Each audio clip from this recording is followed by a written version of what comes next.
Sud Radio, les clés d'une vie, Jacques Pessis. Les clés d'une vie, celle de mon invité.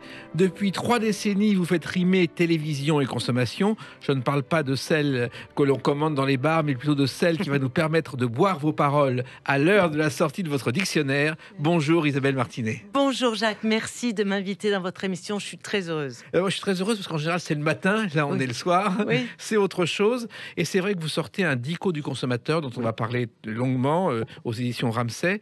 Et puis en même temps, on va revenir sur votre parcours lié à la consommation et à la télévision avec des dates. Et la première date que j'ai trouvée, c'est le 5 avril 1988. D'après mes calculs, c'est votre premier reportage télé sur le JT de Quercy-Rouergue. Vous commentez la fête des cornards à Saint-Rome-du-Tarn. Ah bon? Oui. Moi? Oui. Ah bon? Eh oui, j'ai vu la séquence, vous faites le commentaire. C'est une fête depuis les lundis de Pâques et c'est sur une petite chaîne de France 3 régionale. Alors, c'est assez étonnant. Je dois avoir pas mal d'homonymes. C'est vrai que Martinet, finalement, est un nom assez courant. Oui, mais Isabelle Martinet, c'est vous. Martinet. Et votre voix ressemble à la vôtre. Ah bon? Oui. Parce que moi, mon premier sujet, en fait, ma première intervention, ça a été sur Paris Première. Oui.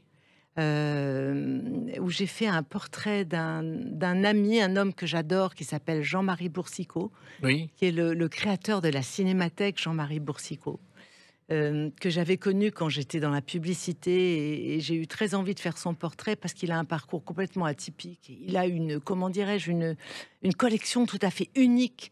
Donc j'avais fait un portrait de Jean-Marie Boursicot. Ça a été mon premier sujet télé à l'époque où c'était la première fois que je tournais. Oui, parce qu'au départ, finalement, vous avez fait beaucoup d'autres choses. D'abord, il y a eu la naissance à Soissons. Soissons, pour les écoliers, c'est le vase. La formule revient. Le vase, alors je suis née à Paris en 1960. Mais c'est vrai que j'ai fait une bonne partie de ma scolarité à Soissons, qui est une ville qui m'est chère, que j'aime beaucoup, dont on parle peu. Et pourtant, c'est une ville qui a un passé extraordinaire. C'est le berceau des Valois. Il y a énormément d'architecture à visiter. C'est une région extrêmement rurale. Donc, c'est là aussi que j'ai découvert, je dirais, le monde agricole que je ne connaissais pas avant et qui m'a beaucoup intéressée parce que j'ai compris, enfin, j'ai découvert, en tous les cas, que les agriculteurs étaient des hommes qui connaissent la terre parce qu'ils aiment la terre. Et je crois que vous êtes arrivé à Soissons, vous aviez 8 ou 9 ans. Oui, c'est ça. Absolument. J'avais de mémoire 10 ans, 9-10 ans, exactement. Alors, ce fameux vase de Soissons, on en parle toujours dans les écoles avec Souviens-toi du vase de Soissons. En fait, c'est un soldat qui a brisé devant Clovis. Absolument. Et Clovis l'a reconnu plus tard, s'est vengé et lui a cassé le crâne. Exactement. Alors, bravo. Il y a des gens très célèbres qui sont nés à Soissons.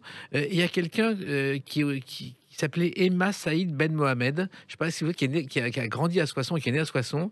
Et cette dame était artiste de cirque. On la voit sur la danse mauresque, un tableau de Toulouse-Lautrec. Et c'était la grand-mère d'Édith Piaf. Ah bon? Oui, elle était artiste de cirque et chanteuse et elle vient de Soissons. D'accord. Ouais. Ah, mais c'est une ville qui a beaucoup de charme, Soissons. Alors, vos études à Soissons, d'abord, il y a l'Institut Lacroix, le couvent des Capucins. Ça, c'est quelque chose de très sérieux, de très rigoureux. Ah oui, mais moi, j'ai fait toute ma scolarité dans l'enseignement privé catholique. Et je dois dire que ça donne quand même des règles de vie. Je ne m'en plains pas du tout aujourd'hui. On n'était pas un matricule. On avait des personnes qui nous géraient véritablement. On avait des professeurs qui étaient extraordinaire de dévouement. C'était une véritable vocation. Enfin, je garde pas un mauvais souvenir, sauf les cours de sport, mais ça, je crois que c'est c'est de naissance. Les tours de but, parce qu'évidemment, les institutions étaient très grandes, très larges, il y avait de l'espace. Et le sport, c'était en short, et il fallait faire des tours de but, X tours de but en courant. Et moi, je déteste le froid et je ne suis pas quelqu'un de sportif. Donc ça, c'est le mauvais souvenir de mon enfance à Soissons. Sinon, je n'en ai pas de mauvais souvenirs. Oui, mais en plus, c'était une époque de rigueur dans l'enseignement. C'est-à-dire que oui, bien sûr. On travaillait et on apprenait. Oui, on travaillait, on apprenait et on avait des professeurs qui relisaient leurs copies avec une attention extraordinaire. C'est-à-dire que le prof était capable de voir si vraiment vous aviez fait un peu à la va-vite, de telle page, et puis la page suivante, si vraiment vous étiez plongé dans le sujet pour vous creuser la cervelle et sortir quelque chose d'intéressant. Et franchement, dans ces cas-là, on apprend vraiment. Moi, il y a des professeurs que je n'ai jamais oubliés et qui m'ont donné beaucoup. Je pense à mon professeur de latin qui a formé mon esprit, je dirais la structure de mon esprit. Je pense à mon professeur de philo que j'ai adoré et qui m'a ouvert l'esprit. Oui, et en même temps, on vous a appris des règles qui vous servent encore aujourd'hui, qui vous ont servi tout au long de votre carrière. Très certainement. Certainement. Alors après, c'était l'école de la rigueur, hein, attention. Hein. Il y avait le lycée Saint-Rémy de Soissons, d'ailleurs, oui. qui a été créé après mai 68, je crois. Ah, ça, je ne sais, je ne me rappelle pas. Vous me l'apprenez, je vous remercie. Alors, vous avez un bac littéraire et curieusement, ensuite, vous décidez de faire des études de communication. Oui. Pourquoi ? Parce que c'était l'époque extraordinaire où tout était possible. Moi, j'ai eu mon bac en 78. Donc à l'aube des années 80, on avait encore une génération, si vous voulez, on était dans une génération où on pouvait vivre l'insouciance de sa jeunesse librement, parce qu'on savait que le jour où on voudrait se caser professionnellement ou autrement, on y arriverait sans souci. Et donc la communication, c'était... puis il y a mes parents qui m'ont conseillé aussi. Moi, j'ai toujours aimé tout ce qui est un peu sociétal. Les études de société, les tendances, l'évolution des marchés, ça m'a toujours beaucoup plu. Mais c'est vrai que dans les années 80, on se disait, mais quoi faire? C'est très difficile de s'orienter. Et en fait, la com, ça mène à tout. Voilà. Et ça vous a mené à la publicité et à cet homme absolument. dont on va entendre la voix. Il s'appelle Face à nos peurs, changeons d'intelligence. Allons vers l'intelligence créative. Jacques Séguéla. Ah oui, c'est ma première rencontre professionnelle importante dans ma vie. J'en ai eu 2 dans ma vie, dont Jacques Séguéla, qui m'a véritablement appris la com. Vous savez, Jacques Séguéla, bon, c'est vrai que c'était les années dorées de la pub, c'était extraordinaire à l'époque. Jacques, il vous vendait pas un dentifrice, il vous vendait un beau sourire, il faisait rêver, il donnait au produit quelque chose d'autre qui faisait qu'il avait plus qu'une image, il avait une aura. Alors aujourd'hui, c'est terminé, hein. Oui. On ne rêve plus, c'est l'heure de la transparence. Oui. On rêve pas. Aujourd'hui, on achète un dentifrice parce qu'il contient telle et telle substance qui va être bonne pour la gencive ou les caries. Le beau sourire, ça passe complètement à côté. Voilà, c'est une autre époque. Comment avez-vous rencontré Jacques Séguéla, Isabelle Martinet ? Alors, j'ai rencontré Jacques Séguéla parce que quand j'ai fini mes études de com, c'était l'agence qui me fascinait. En fait, j'ai toujours eu beaucoup de chance professionnellement dans ma vie. Je m'en rends compte aujourd'hui. Je voulais rentrer chez Séguéla. Pour moi, c'était le dieu vivant de la pub de l'époque et je pense que je ne suis pas un cas isolé. Et j'ai encore toujours beaucoup d'admiration pour celui qui est un peu mon père de pub. Et je suis rentrée stagiaire chez Séguéla. À l'époque, c'était possible de rentrer. Bien sûr, à l'époque, on était stagiaire plan bar parce que c'était l'époque de Raymond Barre. Et je suis rentrée stagiaire plan bar pour 6 mois, rémunérée 90% du SMIC, s'il vous plaît. Et puis, au bout de 6 mois, comme finalement, ils étaient pas mécontents de la petite Martinet toute jeune, mais bon, qui plaignait pas sa peine, j'ai été engagée et j'ai pu travailler dans cette agence. Et c'est l'époque où Mitterrand est conseillé par Séguéla. Oui, exact. Et c'est vrai qu'il lui a beaucoup apporté. Énormément. Et c'est vrai que Mitterrand détestait la télévision et Séguéla lui a appris à parler avec les mains, à avoir chaque geste précis. Oui, je crois que ça fait partie des campagnes qui ont profondément marqué Jacques. C'est vrai que travailler sur une candidature pour la présidentielle, c'est quelque chose d'extraordinaire. Donc, il s'est donné à fond et il a fait une super campagne. L'affiche, tout le monde s'en souvient encore aujourd'hui. Donc, c'est la preuve que c'est quand même quelqu'un qui a un véritable talent. Et ensuite, il avait un candidat qui n'était pas forcément le roi de la com. Et oui, il lui a appris à parler, il lui a appris à regarder là où il faut, à bien s'exprimer. Je pense qu'il a fait beaucoup. D'ailleurs, il continue aujourd'hui et il a dit qu'il avait fixé l'âge de sa retraite à 100 ans et on verrait ce qu'il ferait ensuite. Voilà. Ça ne m'étonne pas de lui. Il est toujours aussi passionné et passionnant. Et ensuite, vous avez créé une agence de communication puis émotion. C'est vrai. Alors, je l'ai créée, je ne l'ai pas créée toute seule. Hein. J'ai fait partie des cofondateurs. Et on s'est retrouvés quelques ex de chez Séguéla. Et on a créé cette agence qui fait que, à 25 ans, on avait un côté un peu électron libre. Et là, on a eu encore beaucoup de chance, celle de travailler avec beaucoup de personnalités du showbiz. Donc ça aussi, ça a été une révélation. Ça a été une autre période. Et puis, on travaillait à fond. On n'avait pas beaucoup d'attaches. On n'avait pas beaucoup d'obligations personnelles. Donc l'agence, c'était toute notre vie. On y travaillait jour, nuit, soirée, week-end. C'était de la pub. Vous faisiez de la pub avec des personnalités. Beaucoup. Oui. Il y avait Julien Clerc. Oui. Et Serge Gainsbourg, parce qu'on ne sait pas, mais il a quand même tourné une trentaine de films publicitaires, Serge Gainsbourg. Oui. Et puis nous, on s'est occupé notamment de son spectacle au Casino de Paris. Oui. Donc c'est un grand souvenir. C'est un des plus grands professionnels que j'ai jamais rencontré dans cet univers que je connais pas non plus très bien. Mais si vous voulez, c'était quelqu'un d'extrêmement pointilleux et de précis. Rien n'était, comment dirais-je, innocent chez lui. Tout avait une raison d'être. C'était un grand perfectionniste, Serge. Oui, et un grand numéro. À l'antenne, il pouvait parler, on comprenait pas un mot. Et après, dès que le micro était coupé, on comprenait tout. Ça, je sais pas. Je peux pas vous dire. Mais en plus, il était beaucoup plus respectueux des femmes qu'on peut l'imaginer. Oui, très certainement.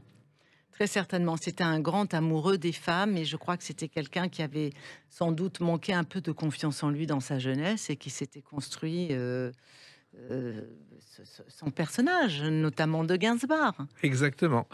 Et vous vous êtes construite autrement. On en parle dans quelques instants à travers une autre date, le 24 décembre 1990. À tout de suite sur Sud Radio avec Isabelle Martinet. Sud Radio, les clés d'une vie, Jacques Pessis. Sud Radio, les clés d'une vie, celle de mon invitée Isabelle Martinet. Nous parlerons tout à l'heure de ce dico du consommateur que vous publiez chez Ramsay. Et on revient à une date très importante, 24 décembre 1990. Vous ne pouvez pas avoir oublié ce générique.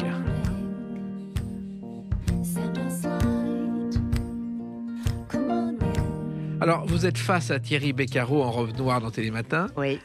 Et en tenue de fête devant un sapin. Oui. Et vous allez porter des chaussons Mickey. Oui. C'est quoi ça? C'est ma toute première chronique à Télématin. Vous avez raison, c'est une date qu'on n'oublie pas. Je suis rentrée à Télématin pour faire un remplacement de 15 jours. Oui. Avec Thierry Beccaro, qui était le remplaçant officiel de William pendant toutes les vacances de William, qu'on adorait. Qui nous a suivis pendant des années. Et voilà. Et puis, on va arriver fin 2021. Et donc, 31 ans après, je suis toujours là. Voilà. C'est vraiment un parcours atypique. Alors, il se trouve que je crois que tout a commencé parce que William Lémergie vous a appelé. Vous avez rendez-vous. Alors, William avait besoin de remplaçants pour les vacances. Télématin est né en 85, en fait. Et moi, j'ai débarqué en 90 parce que il manquait du monde. Donc, il m'a reçu parce que j'arrivais de Canal et qu'à l'époque, c'était assez chic d'arriver de Canal. Et il m'a fait un peu parler, un peu tester. Et puis, il m'a proposé un remplacement de 15 jours d'un chroniqueur qui partait en vacances. J'ai dit banco, évidemment. J'étais absolument ravie.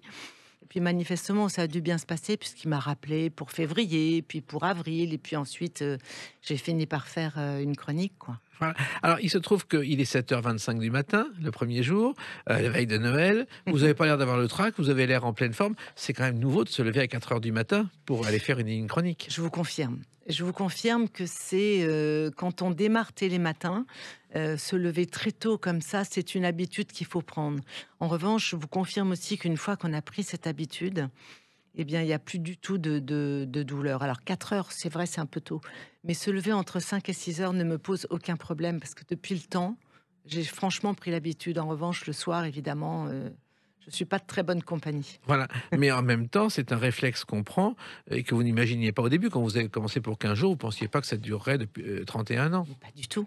Je ne pensais pas du tout que ça allait durer aussi longtemps.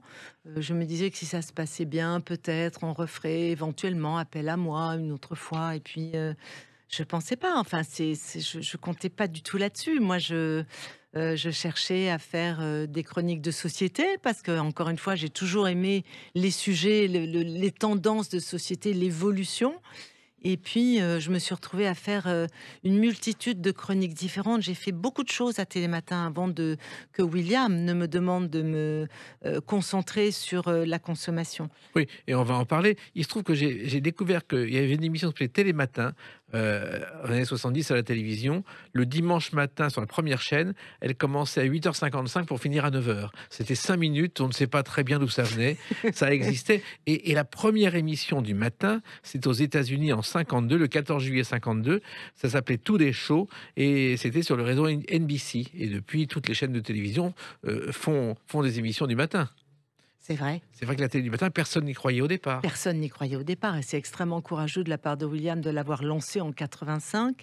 C'était pas du tout dans les tendances et dans les tuyaux. Et puis ça a démarré et puis William a eu enfin, on a fait une institution puisqu'aujourd'hui ça existe toujours. Voilà. Alors, vous étiez avant à Canal+. Oui. Comment vous étiez arrivée à Canal+, Isabelle Martinet? Alors même chose par hasard. Je suis arrivée à Canal+ parce que Daniela Lombroso était enceinte et donc il y avait un congé de maternité et il fallait un remplaçant. Moi, j'ai toujours démarré comme remplaçant. Et puis finalement, ça s'est bien passé et j'y suis restée une saison. Mais l'émission dans laquelle je travaillais, qui à l'époque s'appelait Demain, s'est arrêtée en fin d'année. Ils ont changé la formule. Ils ont gardé soit les piliers de la chaîne, soit les journalistes qui étaient spécialisés dans un domaine. Et ça n'était pas mon cas. En même temps, quand vous avez débuté à Télématin, le métier de chroniqueur n'était pas celui qu'on voit aujourd'hui. Il n'y avait pas des chroniqueurs dans chaque émission, Isabelle Martinet. C'était nouveau. Alors, c'était extrêmement différent. Et c'est là où on voit le professionnalisme de William qui, par petites touches, en 30 ans d'émission, a réussi à faire évoluer avec beaucoup de régularité, mais sans forcément que le téléspectateur soit entre 3 voire 10 paires de guillemets traumatisé. C'est-à-dire, vraiment par petites touches, il faisait évoluer son émission chaque année.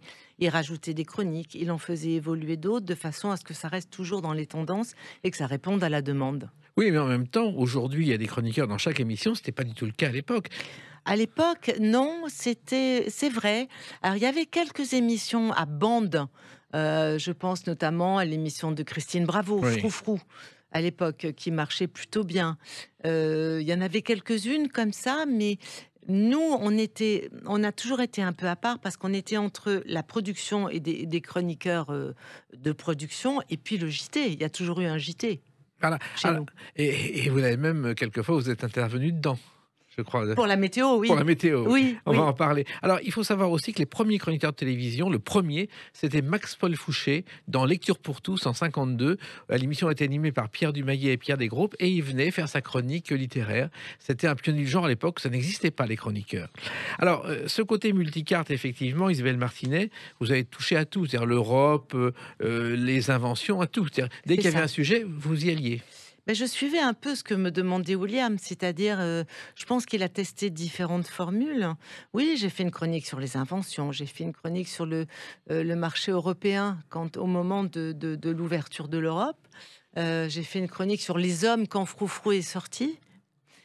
Il m'a demandé de faire une chronique spécialisée sur les hommes, tout ce qui concerne les hommes. Alors le rasoir, par exemple, l'évolution du rasoir ou des choses comme ça. J'ai fait une chronique sur les expressions régionales. Oui, les langues régionales. Oui, le réveil des personnalités aussi. Alors j'allais voir des gens célébrissimes et puis je leur demandais quel était leur premier geste au réveil, quel était leur premier mot, est-ce qu'ils étaient de bonne humeur, qu'est-ce qu'ils faisaient le matin, qu'est-ce qui était important pour eux à cette période de la journée. Voilà.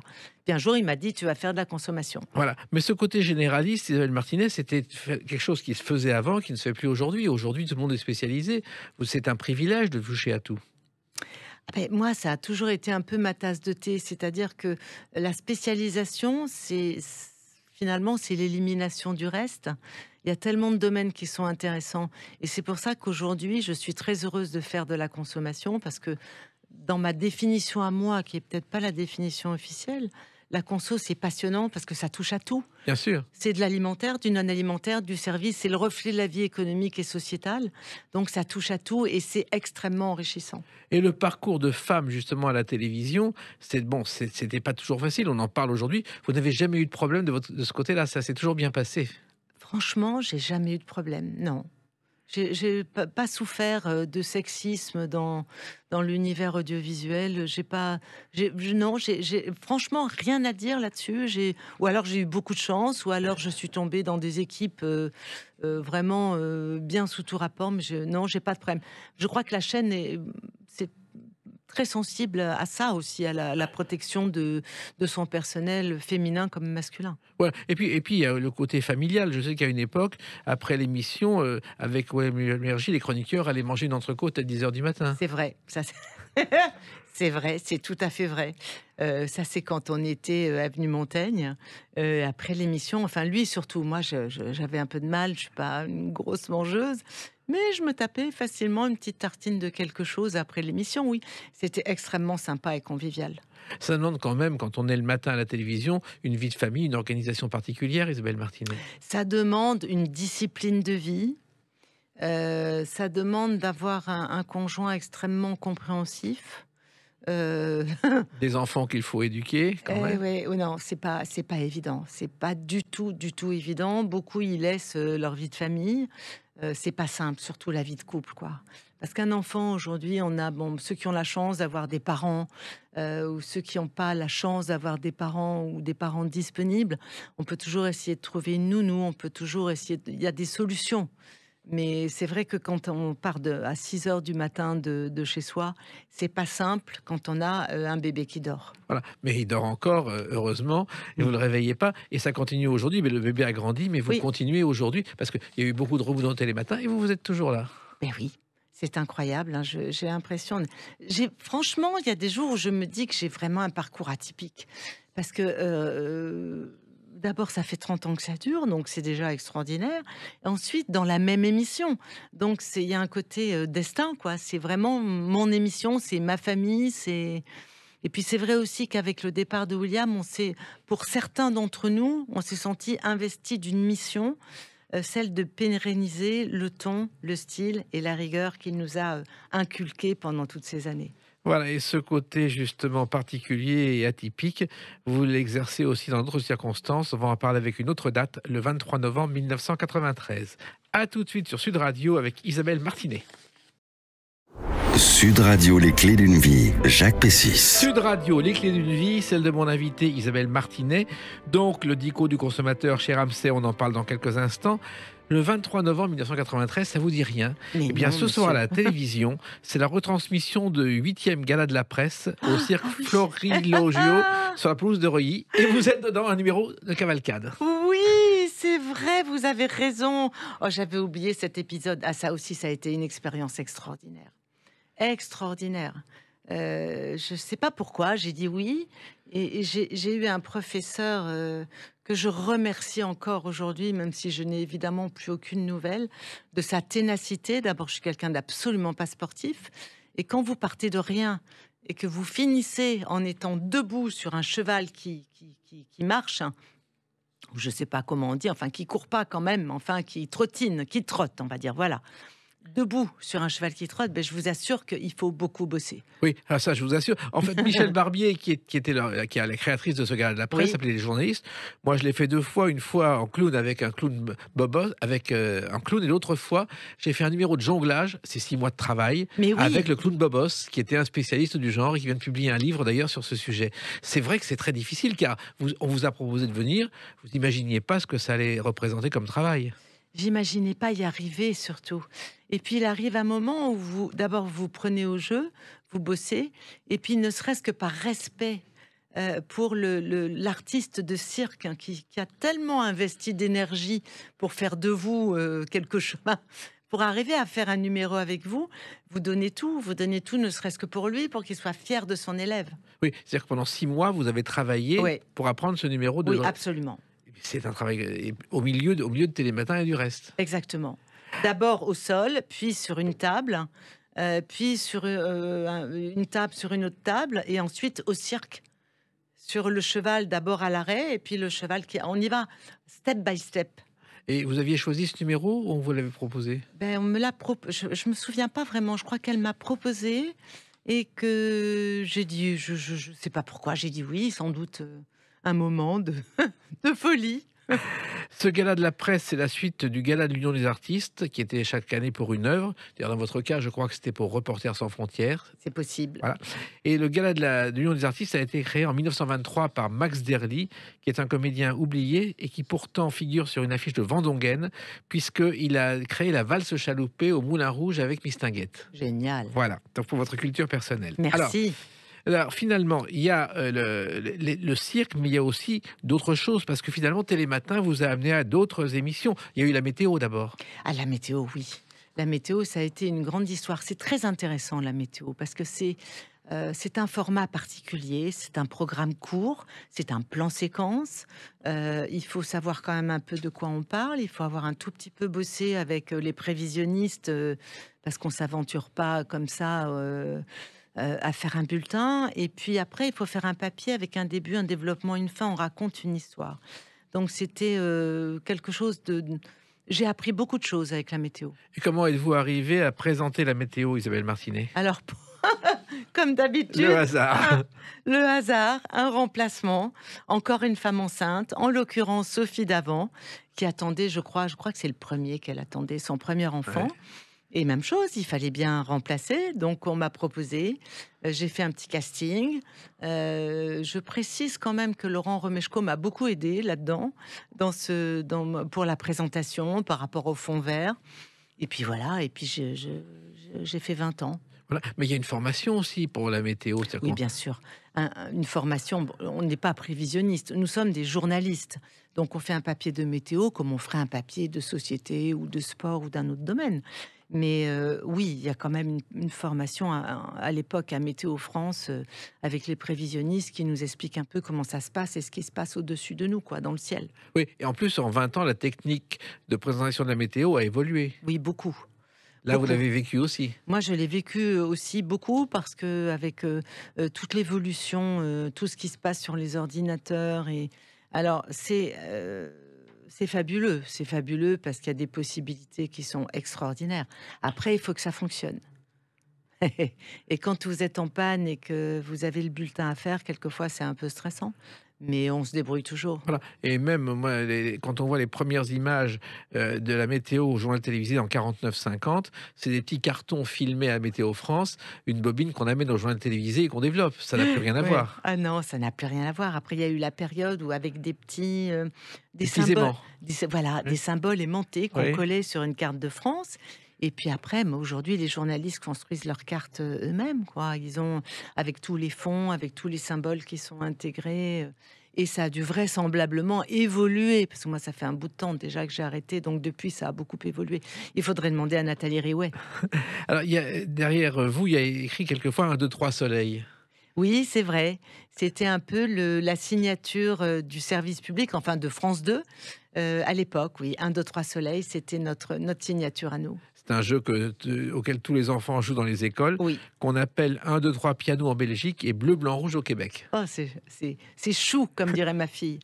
Alors, effectivement, vous devenez une femme populaire grâce à la télévision. Du jour au lendemain, votre vie change, je suppose, Isabelle Martinet. Ma vie change, oui. Enfin, je suis très, très heureuse. Je crois que c'était ma vie, quoi. J'aime les médias, j'aime la télé, j'aime la radio, j'aime la presse écrite, j'aime écrire. Enfin, c'est mon univers, c'est l'univers dans lequel je me sens le mieux, les médias. Et j'adore la télé. Oui, mais même dans la rue, on vous reconnaît, on vous demande peut-être le temps qu'il va faire demain, non, à cette époque-là? Alors, on m'a longtemps demandé, oui, le temps qu'il allait faire demain. Ça, c'est vrai.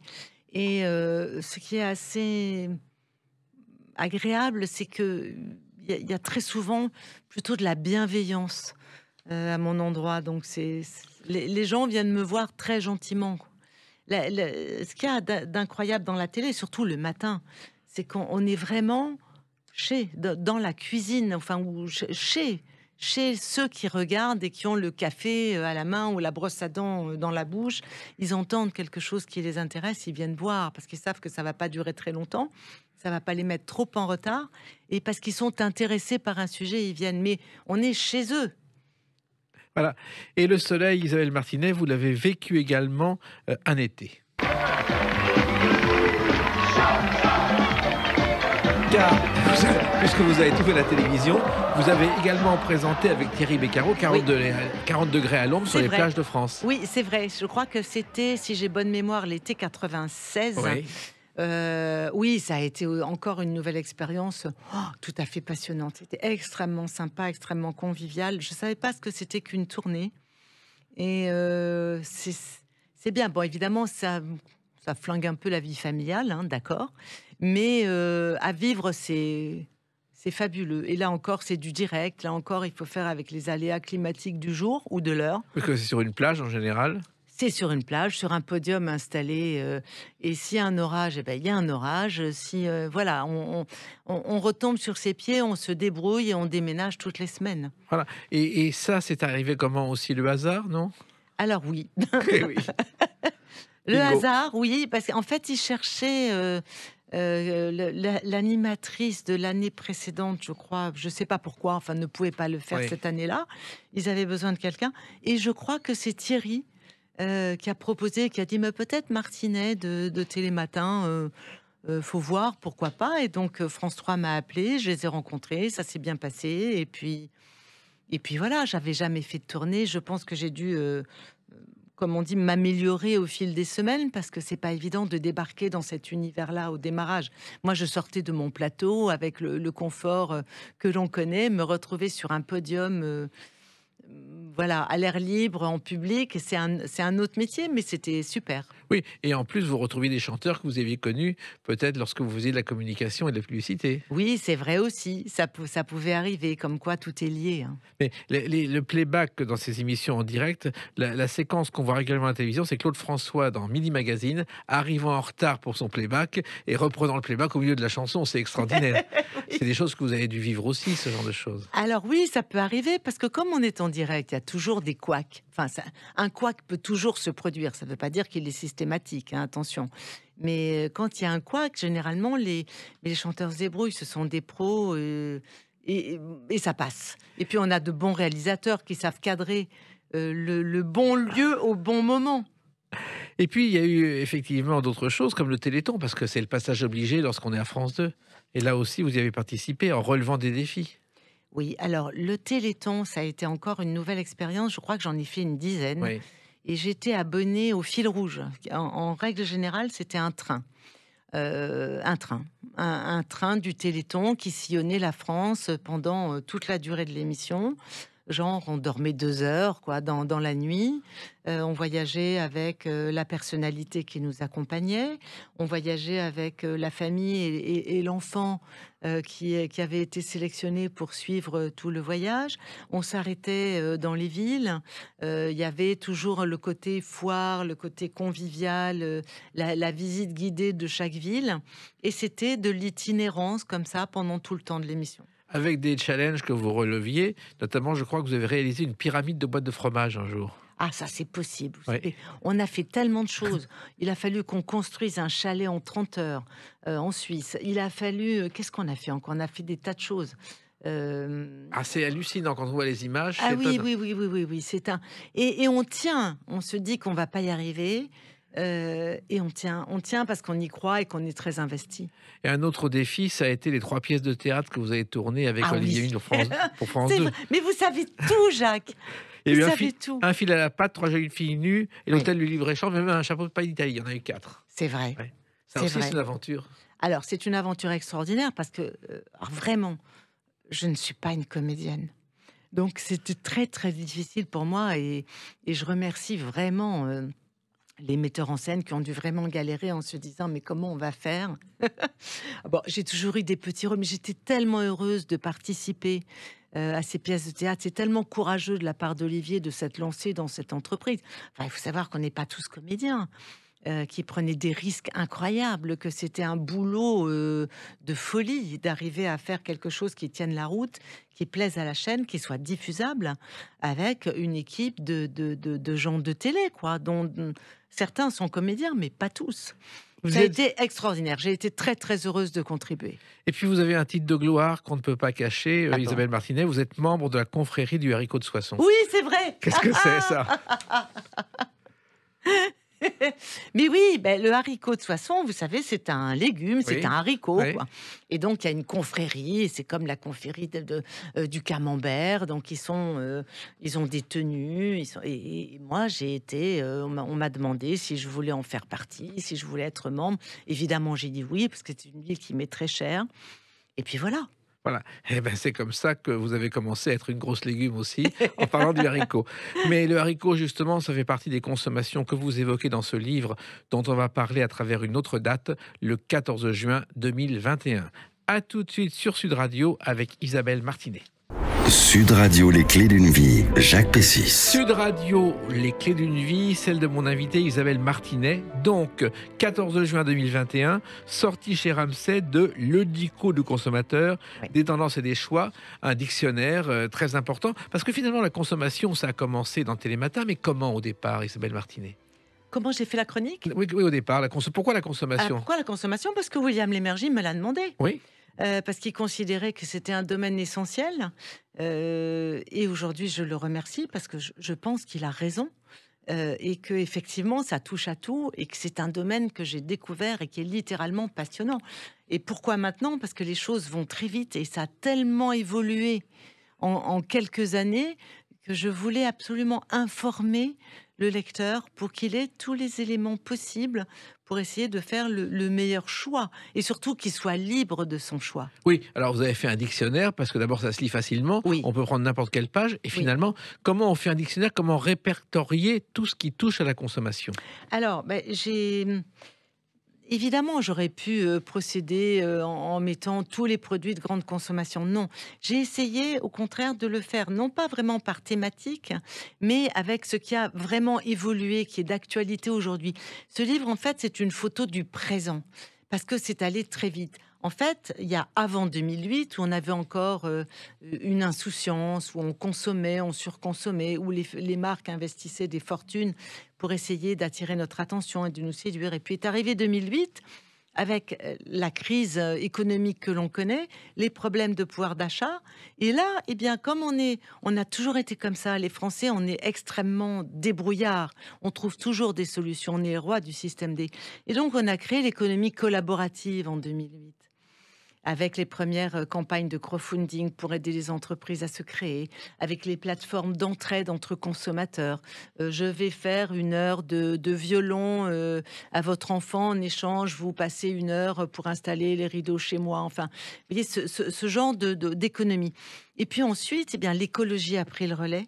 Et on se rend compte qu'aujourd'hui, eh bien, on ne veut plus surconsommer, l'heure est à la préservation des ressources. On fait attention, on essaie de ne pas acheter pour rien, on répare d'abord, on essaie de se tourner vers la seconde main. Enfin, on essaie d'utiliser des méthodes qui n'étaient pas celles-là autrefois. Et évidemment, le Covid a renforcé cette notion-là. Oui, parce qu'il s'agit de ne pas gâcher, justement. Il s'agit de ne pas gâcher. Il s'agit de faire en sorte que ça soit l'économie circulaire qui soit au devant et qui gère toute la consommation d'aujourd'hui. On est passé de l'économie entre guillemets normale, habituelle que l'on a connue, à l'économie collaborative. Et aujourd'hui, c'est l'économie circulaire qui a pris le pas. Avec l'idée de recycler, avec l'idée de trier ses déchets, avec l'idée de récupérer un maximum, de ne pas épuiser la terre, de lui laisser des matières premières. Il faut les préserver. Et chaque détail compte. Je crois que votre fille regarde quand elle doit partir quelque part, si c'est l'avion ou le train en fonction de l'économie. C'est vrai. Elle regarde quand ma fille prend un billet d'avion, elle va regarder l'impact carbone pour voir si la solution en train n'est pas plus intéressante. Et puis après, elle analyse, elle voit et elle décide. Et très sincèrement, moi, je ne le fais pas. En revanche, oui, je trie mes déchets. Enfin bon, j'ai fait quelques efforts quand même. Hein. Oui, mais la nouvelle génération est très, très impliquée là-dedans. Très impliquée. Ils sont... D'abord, ils raisonnent en planétaire. Pour nous, quand on allait faire des études à Lyon, pour ceux qui habitent à Paris, on était loin.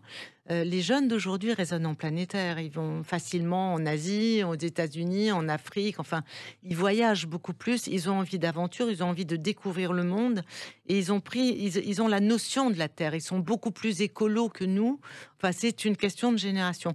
Et ils ont cette espèce d'anxiété de l'avenir qui fait qu'ils ont des parcours plus atypiques, avec des périodes courtes, mais dans des lieux différents. Dans ce dico du consommateur, Isabelle Martinet, vous évoquez aussi le développement du bio. Ah oui. Ça, c'est important. Parce que ça, il y a quelques années, on n'en parlait pas. Maintenant, le bio est partout. Alors, le bio est partout. C'est une bonne chose. Hein. Je dis pas que ça n'est pas bien. Simplement, il faut aussi faire attention parce qu'il y a le vrai bio, il y a le bio qui est moins vrai. Il faut aussi regarder d'où proviennent les produits. Parce que si le bio, il vient du bout du monde et qu'il est emballé avec 4 couches de plastique... c'est pas terrible. C'est pas terrible, voilà. Et puis vous évoquez dans ce dico du consommateur, Isabelle Martinet, tout ce qui est achats sur Internet qui ont explosé, qui ont donné du travail aux livreurs qui sont débordés. Parce qu'il y a les pour et les contre là-dessus. Alors, il y a les pour et les contre, mais c'est vrai qu'avec le confinement, tout ce qui est vente sur Internet a littéralement explosé. Et c'est vrai que les livraisons aussi ont explosé. Et ce métier, la livraison, est en train de se restructurer. Ça encore, c'est à la base un vrai système D à la française. C'est-à-dire les restaurants sont fermés, qu'à cela ne tienne, on va continuer à préparer des plats, on va les mettre à disposition en libre service. Et si les clients ne peuvent pas venir les chercher, eh bien moi, le patron du resto, je vais prendre mon vélo et je vais aller livrer tout le quartier avec mon hachis parmentier du jour. Vous voyez, ça, c'est typique de nous. Et ça s'est développé. Et aujourd'hui, c'est un peu même flou de plus en plus la frontière entre les métiers, c'est-à-dire entre les producteurs, les distributeurs, les livreurs. Vous avez dans la distribution des gens qui travaillent uniquement avec des dark stores, c'est-à-dire qui n'ont pas de point de vente. Vous commandez sur Internet, un quart d'heure après, vous êtes livré à domicile avec vos courses et en vélo, évidemment, parce que c'est plus écolo. Alors aussi, vous dites qu'on revient au magasin à taille humaine. C'est vrai. Martinet. Oui, c'est vrai.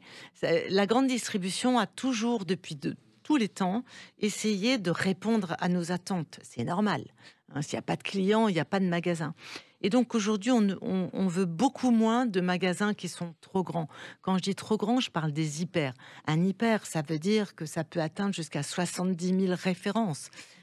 C'est gigantesque. Aujourd'hui, on veut un univers qui soit moins froid. On veut quelque chose de plus humain, à taille humaine. On n'est peut-être pas obligé d'avoir autant de choix. On ne veut pas gâcher la marchandise. Alors ça, c'est en règle générale. Maintenant, il est bien évident que dans les petites villes où il n'y a pas de commerce, l'hypermarché a encore une grande chance d'avoir des clients, et tant mieux pour ceux qui n'ont pas d'autres solutions, évidemment. Voilà. Le premier, d'ailleurs, c'était Édouard Leclerc en 59, et il loue un garage désaffecté à Issy-les-Moulineaux. Il a fait le premier Leclerc. Il y a eu les protestations générales en disant c'est pas possible, c'est pas ça n'a pas d'avenir. Et on voit ce que ça donne aujourd'hui. Mais ce qu'il y a d'important aussi, et vous le dites, c'est que malgré tout, et plus que jamais, les petites boutiques, les terrasses ont de l'avenir. Oui, on veut de la proximité, on veut un monde un peu plus authentique, et c'est surtout qu'on veut de la transparence. Donc, le centre-ville aura toujours des boutiques, mais il est possible que ces boutiques aient moins de choix, soient plus petites, parce que ça coûte cher aussi un loyer en centre-ville. De plus en plus cher. De plus en plus cher. Donc, on a tendance à aller vers des endroits qui sont peut-être un peu plus des showrooms, où on va trouver les produits que l'on désire, mais on va les commander et ils seront distribués à partir d'un immense entrepôt qui sera installé en grande banlieue de la ville. Mais les commerces de proximité, c'est-à-dire le boucher, le boulanger, aura toujours sa place dans le centre-ville, toujours.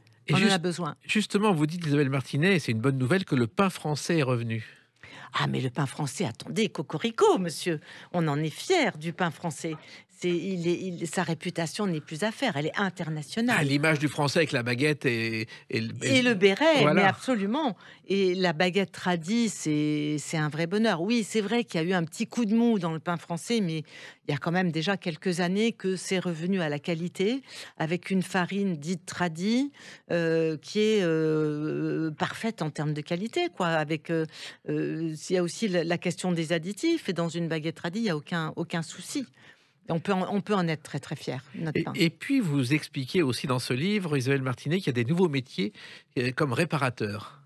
Alors le réparateur avait disparu. Oui, complètement. D'accord. Ouais. Mais on jetait les choses. On jetait. Ça fonctionne pas. On jette et on rachète. Comme aujourd'hui, eh bien.